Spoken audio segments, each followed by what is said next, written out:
Hey guys, welcome back to my mini vlog. সকাল সকাল উঠে পড়েছি। এটা হচ্ছে পুজোর দিনের ব্লগ। উঠে চা খেয়ে পুকুর সাথে একটু খেলে এখানে স্বর্ণালী নাকি সকাল 7:30-8টায় উঠে পড়ে, তো লাস্টে ও উঠলো। টাইমটা তোমরা দেখতেই পাচ্ছ, আর ওর মুখটা দেখো। তারপরে দিদি সবাই এক এক করে চলে এসছে। সব কিছুর মাঝে স্নান টান করে এখানে আমি রোডিস দেখতে একদম ভুলিনি, কারণ কালকে একটা ভুলে গেছিলাম। তারপর এখানে বিকেলবেলা মা রেডি হয়ে গেছে। মা একটা লুক দিয়েছে, এত সুন্দর লাগছিল। তোমরাও জানিও মাকে কেমন লাগছে।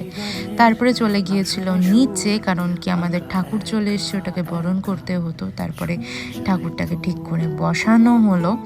তারপরে আমি ওপরে চলে এসেছিলাম রেডি হতে। তোমরা তো যেটা get ready with me already দেখে নিয়েছো, যদি না দেখে থাকো এক্ষুনি গিয়ে দেখে এসো, যাও। তো ওপরে এসে দেখলাম প্রীতি, স্বর্ণালী সবাই এক এক করে সুন্দর করে রেডি হয়ে গেছে। এখানে সৈকতকে বলা হয়েছিল পাঞ্জাবি পরতে, বাট পরেনি, আবার নতুন একটা হেয়ার স্টাইল নিয়েছে। এই যে আমাদের মা, কেমন লাগছে অবশ্যই জানিও।